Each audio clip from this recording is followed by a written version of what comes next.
Which year did you actually leave the army? 46. Okay. From 43 to 46. That's when you were in the army? Yes. Okay, 43 to 46. To 46, and after 46? Yes. Yes. After 46, Governor Lambert promised fervently that we will have a good pay, everything. We were offered some other governmental jobs, but we all refused because they said the army, the police, which I know. Because what we realized there, if you have seen it before, you won't like to go into the army again. It was terrible. The Japanese, you can't capture a Japanese. When you capture him, it's a disgrace to his family. And they believe fervently that when he's captured, when he dies, he goes straight to the Almighty God. You imagine you are fighting somebody, all his brain is that he wants to die to go to God. So the casualty rate was too high. So that means they were what? Just going in the line of fire? Yeah, because their emperor, Hirohito, yes, they worship him like God. And then anything you do, they don't care. Even instead of capturing him like a prisoner, no, if he has a grenade, he will hide it and blow himself up rather. Because he knew that when he blow himself up, soul will go to heaven. Did none of those things, did you go through any kind of trauma? How did it affect you? How did the war affect your mind eventually when you returned? Thank you. You have a very intelligent question. On 2 occasions, when I was in my house, previous house, I was sitting in the parlor, the sitting room, like a video. I saw it like this. Our fighting, when we were crossing shallow rivers, when we were in the trench, when people screaming, I heard it in my ears. Like, show me, God, you see, God is wonderful. Everything that happens, puts it on your brain, like a safe. Yeah. Occasionally you open it and you see everything. I started see, I saw everything, then one of time passing, you see people dying from wounds, and this I saw screaming and so forth. It happened for some time. It has happened twice to me. The war, how I saw it. I remember one time, Colonel Ridgway called all of us, the whole battalion, and then Sergeant Major Atiatu was there. Then he said, always the Japanese come to attack us. This time we will go and attack them. They will not go. All of us will go. But when we are going, we'll cross a shallow river first. So we will have shallow rivers. Yes. We'll cross it. And that one to another thing, because when you cross, you continue. Maybe the fight will be about 3 days. All your shoes, the wet shoes, everything on your foot. And when you have a little time to change, you're very stinky. So we carry plenty of socks. Then you throw it away. And the water too, many dead bodies float on it. The same water is what we drink. The same water with dead bodies? Of course, the river. When we were fighting, sometimes they shoot somebody and died. And before you see floating on the surface of the water. And then the same water we collect in our water bottle, but they put chemical inside the bottle. The water bottle. Okay. And you know it's like salt. It's not sweet at all. So we just gargle, you throw it away.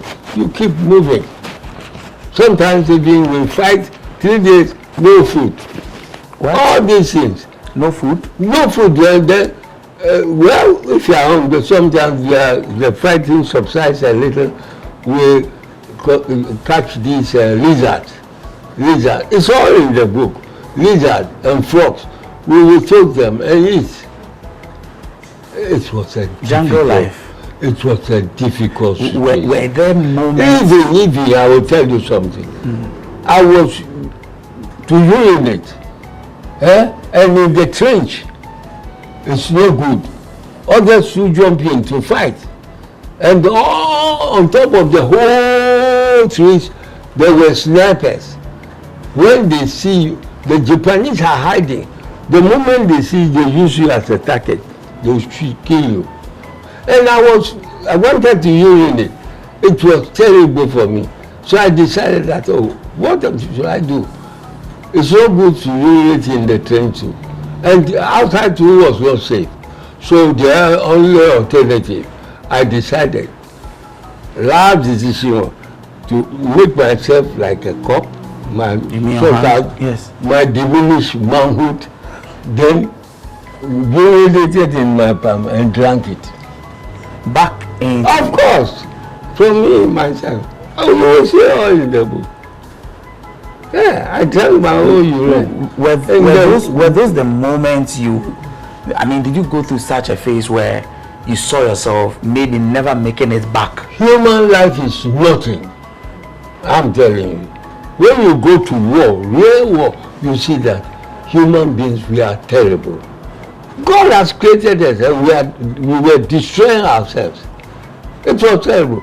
This book, if you buy it, I will recommend to you.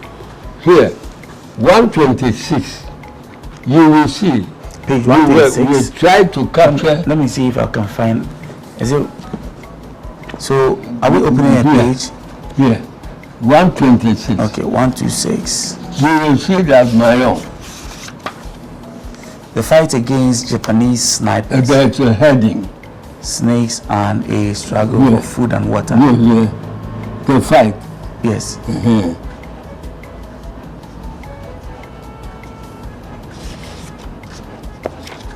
So you captured all these in the book. This is the true battle. Okay, yes. So this is 25, 125. When you read here, yes, I knew I was going to die. My whole spirit, I knew that day because any bullet that comes from the enemy, when either the bullet will kill the person, wound him seriously. We too, when we shoot, the same thing. It was a terrible battle because we wanted to capture the city of Mayon. It's a strategic point where it leads to, we will capture so many places. So we fought for 1 month. It was, I knew I was finished. It wasn't a joke. Battle at the 2nd division, not a joke at all. We've spoken a little about the war. I want us to come back to maybe civilian life after you left the war. Yeah, 46. How was it for you, the transitioning? Completely different life altogether. The army is different from the civilian life.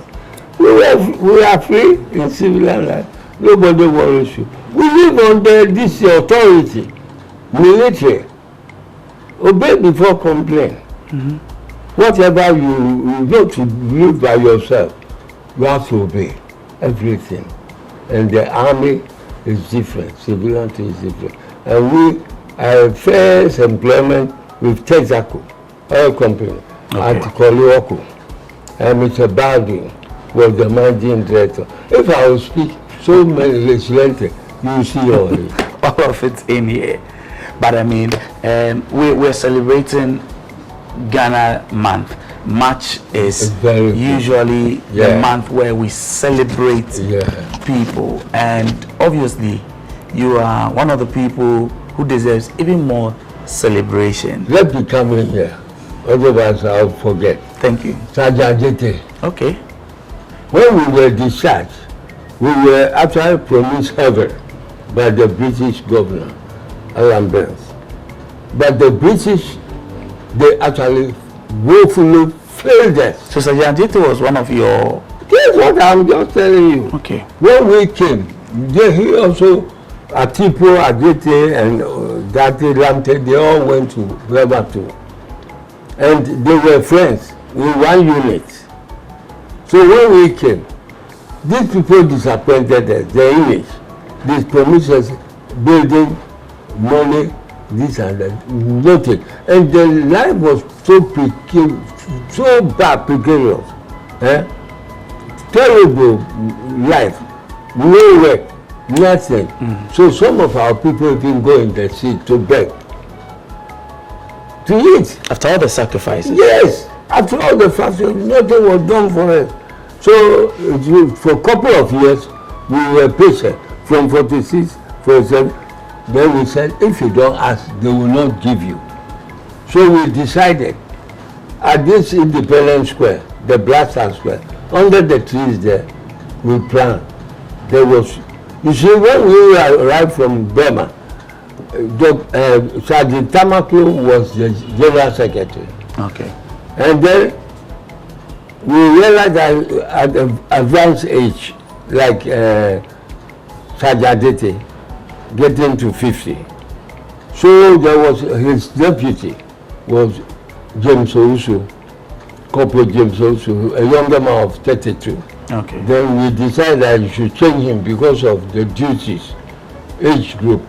You could not handle that, everything. So James Owusu took over. So we went to this place to plan it, the way to go to see the governor. Previously it was planned that they would see him face to face to discuss. They said no, petition. So we wrote a petition. We were 210, and we started from Nkommo library. You know where the new library is? Yes, where the mausoleum is now. Those days they call it Polo Ground. Yes, that's where we Polo take Grounds. Polo Ground. We take these things, sports and everything there. We moved 8 o'clock, but some of the people were late. Our General Secretary was furious, but he said, no radio announcement, not in those days. Even our road, gravel road, there was no quota road at all, 1948. You will see it. You know gravel road, the regular. Yes. Everywhere, from post office to Tema, everywhere. There you see the whites sometimes they are bad. You develop your country. Then no quota, I'm telling you. From here to Cantonment. That time too, the police headquarters was our camp. Okay. This was where I was trained, the mechanical. You see, so we live, but the life was fine. The living condition, things were cheap. Now, we decided to go. So we finished everything. Then on the way going, when we arrived at the crossroads, Kinkaway, then we saw the police, the police, like this. Long stockings with. So we saw them. They intercepted the war veterans. So their superintendent, Imre, White, asked him, where are you going? Tajadete was our leader. So he said, we are going to the castle to present our petition to the governor. Then he said, no. I just should give him the petition. And I just said, no. The thing is addressed to the governor, not so to he wants to personally hand it? Yeah, I will handle. So he suggested at once that, okay, we select 10 men, give us police escort to guide us to the place. So the initial 100 plus people, he wanted you to select 10? 10. Okay. 210 people. Oh, over 200? 210. Okay. Then said, we'll select 10 people. You give us your policemen, few, to guide them. As protection. To go. Still, he was highly impervious to reason. We suggested, which was very good. So to please him, Ajete had to scale down the number from 10 to 5 people. Still, he was adamant. He was stupid. Instead of, so actually it was a made that cause roused something unprecedented. This inmate person, was he? Inmate, white police officer. Okay. He caused this thing unprecedented, something that had never happened in Gogo and Ghana before until now, as I sit here. It was fearful and terrible. Then, he said, shoot. He asked one police sergeant, Chogosi, it's called Chogosi, shoot. We said, what? Soldiers that we returned from war 2 years ago, suppose we had gone, we would have killed all the policemen, one policeman would serve. So that means you were all unarmed? Yeah, no, because we were just there to plead for something. So no, even penalty we were not holding. So when he said shoot, he gave the order. I know I was standing a few feet, just about, not quite 6 feet. Behind Sajadete, the second line, they were in the front. Then he said shoot. The man didn't mind him. Chokosi didn't mind him. Sergeant Chokosi didn't mind him. Shoot! The third time he was highly piqued, highly furious. Then he grabbed the gun from Chokosi. The first one that he shot was Udate Labdi. He caught the gun, shot him. Then I saw that Atiku move, his colleague move, like giving the location. Oh, but why should you kill him? We have no arms, we have no penal living. Then he shot him too. That's Atiku? Yeah, he shot Atiku too. This highly provoked Sajadete. So when I was standing behind him, I saw when Superintendent move to grab him with the gun. Oh, you see, but when he raised the gun like this, I saw it. He rushed. If that bullet miss Ajiti, he was coming to I won't sit here today to tell you anything. Oh. I was not fortunate that Ajiti died, but because his aim was okay, he killed him instantly. I've never heard this version of this story. And when he killed him, there was pandemonium. He was our leader. When he killed the three of us, I was watching when all of them died. So for me, I was there. And people stray bullets. Police shot some people also stray bullets. But me, I was there. And God is wonderful. God wanted somebody to tell the nation what really happened. So he spared my life. Yeah, he preserved my life. When after this thing, so there was confusion. 210 people, 20% of us, our people went to Osu, Kengawe. And the rest, 80% went to post office, Accra. Accra that time, in front of the post office, there was a roundabout. Yes. They gathered there. Anybody that came from Kolubu side, any white man, stop him, drag him. I was among. I took part in it. Drag him, throw him, we won't kill him, throw him down completely. Then turn over the vehicle upside down. Then petrol side matches. Burn it. Then burn him. We burned so many cars. Oh. There was trouble. So when you know women, when the women, you imagine send your son to fight a war. And when he came back, he is supposed to look after the mother. But rather, there was no work, nothing, people suffering. So they were annoyed, the Makola women. When they heard that this is what is happening, they took kerosene pans and sticks, singing war songs in the streets of Accra. It was fearful. And then, fortunately, it was Saturday. And the Kwawu people, we are our brothers, they were advised that close your stores. Don't open it.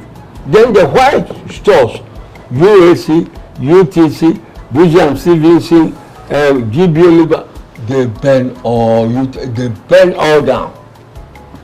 And then they break into the store and looting. You know looting? Yes. Looting. They see so many things. The police didn't want people to loot.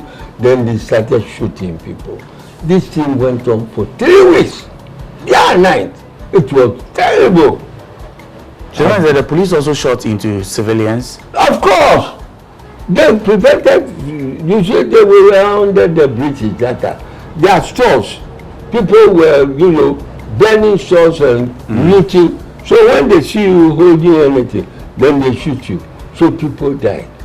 Actually, the thing was so much that they brought in Nigerian soldiers to quell the route, but it was beyond their control. We learned that deep in the moving action. They returned back to Nigeria. It was, and you see what made the whole team work was that all of us were not from Accra, Greater Accra. There are some gangs here. We have 3 people. Then they also traveled. After our discharge, they went to Kumasi, Koforidua, and some other places. When they learned that they have killed their colleagues, it started there too. Then they started burning stores and everything, Koforidua. So it was a national affair. No wonder we still remember, and honestly, I have not heard these details about the shooting as much as you've told us. What I'm telling you. Yes. You will see all there, vividly. And that's quite vivid about what happened. Yeah, I was there. For me, I came on the air. Some people, the stray bullets killed them. But you see, the family decided that once this thing happened, they will keep quiet. But I was bold to come out of the air. Everybody saw me on the TV. And I explained what really happened there. Because they were killing people, so everybody was afraid. I was there. So I came out to tell them what really happened, that the whole world, that's how they got to know about what really happened there. Because I was there, and they were killing people, so everybody was afraid. I know all of those are captured in here, so I'll leave the book details and some of those things. I just want to ask you some very general questions right now. You've seen the world. Thank you. You've seen the world over the period, over the last 100 years that you've been privileged to be alive. 100. Not too many people live to that kind of age. What would you say about how the world has changed? How has the world been like for you? We have spoiled our own country. I must be very honest with you. I always refer to Kwame Nkrumah because these women leaders, as I was at the Ghana National Construction, I was engineer in charge of Accra region, and we had so many projects. So Nkrumah brought these women himself together with Bedema. I think you have heard his name. Yes. Then Nkrumah came, our managing director of Godfrey Odwe at that time, together with them. Then he said, look, come on, these people, so I work closely with Nkrumah. These people, they are the CPP women. They have done a lot for the country, and they have to eat something. So I'm giving them to you. Give them subcontracts on their projects. Then every month we pay them. I agree. And so, and this lady Ashikenshan, and then Akwa Shosho. These are their names. Akwa Shosho. Then Princess Wula Anago chief daughter. And then Auntie Kai Pram. And then later on, Mrs. Anakujo was the leader of all the women in Cape Coast, Central region. She heard of me. She came. And then it was funny. When I knew all the CPP top women men. So when she came, she was with somebody. And I heard her, the man escorted her. And then I asked him, the name is Mr. Hammond. I want to see him then. Then I said, Mrs. Kujo, what do you want here? This is what I asked her, because I knew her. She didn't know. She said, no. She said, Mrs. Anna Kujo, you are the leader of Central Region, all the women. I know you are a CPP top guru too. So she said, I'm here. I heard that we were giving contract to them, paying them. So I registered her. So these women I mentioned to you. And then I thought Kolomasi, the Kolomasi band group, he was the leader at Koliwoko. Yes. There. And then Noti Afrije Mankalo of Osu, he also was among. All these people were my subcontractors. I was handling them. We were paying them. Nkrumah gave them to me. Start from Nkommo, so many things. When we were opening the Ambassador Hotel, 2 weeks to the time of opening, celebrating the independence, he came.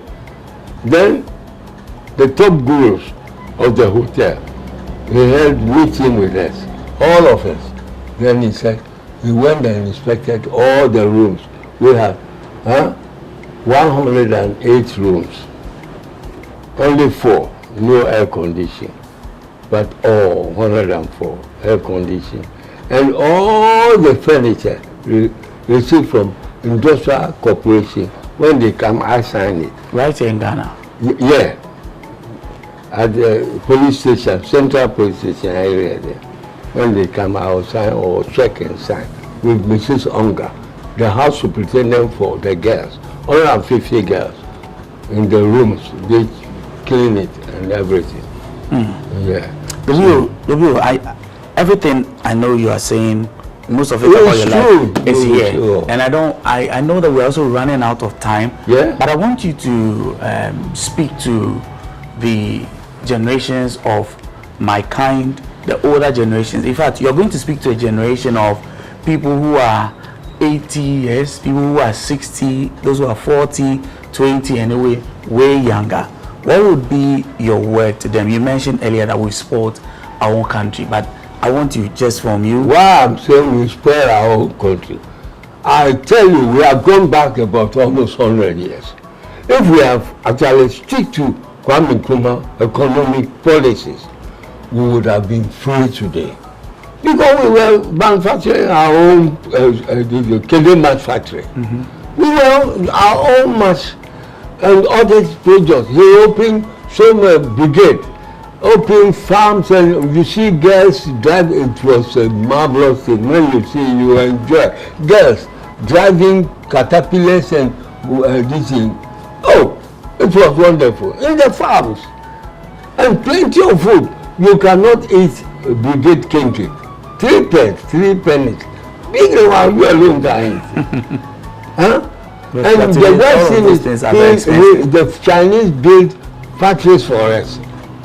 These factories, instead of doing it, then present governments, all of them, when you come and borrow money, IMF money and so forth, they don't continue. This one will come and do it. Then the other one will come do his own thing. You see, so they neglected these factories all.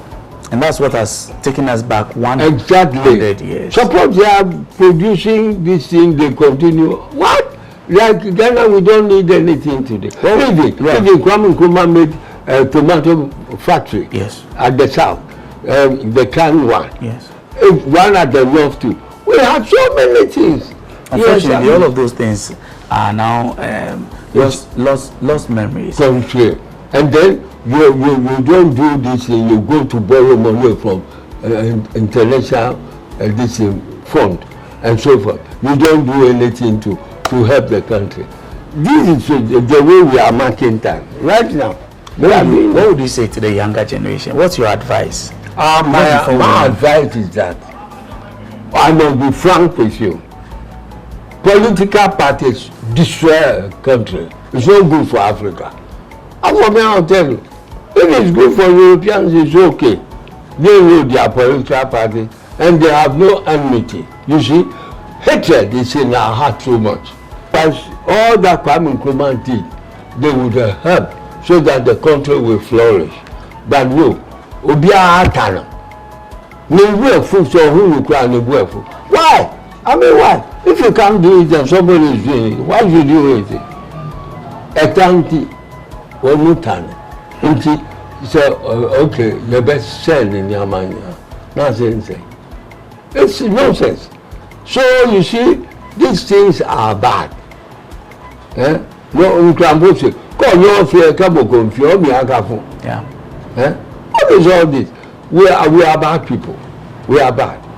So now, as I'm celebrating my 100 years, I'm telling everywhere, we have to change our character.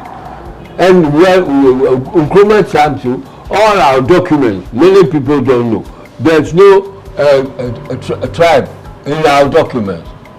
Every document that you sign, Kwame Nkrumah, there's no tribe inside. We are all Ghanaians. That's all we know. So we love each other that time too much. We love each other. And then they have come to spoil our country with tribalism. Formerly it was not like that. So we have to take out. I will tell President Mama, this tribe matter in our document, they should take it out. Any document you know, I'm a Ghanaian, finish. No tribe. So I'm from Koforidua, so what? You are from Tamale, so what? No, I'm a Ghanaian, that's all. I want to say thank you very much. I am most grateful for this opportunity to sit across you and for you to share your story. And thank you also for writing this book. It says World War II veteran Joseph Ashite Hammond of the Royal West African Regiment. This is a war veteran, and you can get all the details in this book. I recommend it to you. Go get it, and let's keep on learning more about our history. WWII, Joseph Ashite Hammond, I am grateful. Thank you very much. Thank you very much. I'm so happy. Yes. I feel as if I'm riding on the clouds. And I am most humbled, and thank you for the opportunity. Yes, I'm very happy that you people are here, all of you. You have no time. You have spent a little of your time to turn up, so that I have the opportunity to tell you that has happened. So look at my last word. I've trumpeted into the ears of our top men. Exhumed the bodies of Sajajite, Atipo, and Odate, because they died as soldiers. But the family collected them, built them, buried them at the Ajite at the Praetorian near their house there, the school. It's no good. You want them reburied? Properly. Okay. As soldiers died for the nation. And now we have not been celebrated. We have not been honored. When we were in India, 1943-44, students, they were also fighting for their independence. And students died. There's no country that no bloodshed during these periods. But when Jawahar Nehru, their prime minister, got power in 1947, he actually honored all of them. But Ghana, no. We just get up and go and march. When we go and march, it's finished. They don't remember the people. We all, even myself, nobody calls me and do that is there. I've written a book. And the government have to find out those that remain. I'm alive. And it's there. Everybody knows it, even the whole world. Not Ghana alone. But why? Why should it be so? No. I thank you very much. Most grateful. In collaboration with the Ghana Armed Forces to celebrate my 100 years. When will it be? 10th May is the D-Day. Okay. This May 10th. But 29th, a walk from the Labade T Junction, in front of the hotel, beach hotel. We will march with the army, so many thousands of people, to our stadium to play football. My team against the armed forces team. It's called, my team is called Nye Ashite Bormat 11. Then armed forces 11. We will play it there. Wow. So we expect all of you try, come and see. And fortunately too, Joy, I feel happy because I built the Ewa Stadium. The Ewa where the ball is going to take place, I built it. Thank you for joining us on this episode of our continuous storytelling of Ghana Month series here on GhanaWeb TV. My name is Echiatiso. My guest has been W1 Joseph Ashite Hammond. Thank you. And remember to subscribe to our YouTube channel. You look for GhanaWeb TV, like, subscribe, and also click on the notification button so that the next time we put up a video, you are notified. Until another time, bye-bye.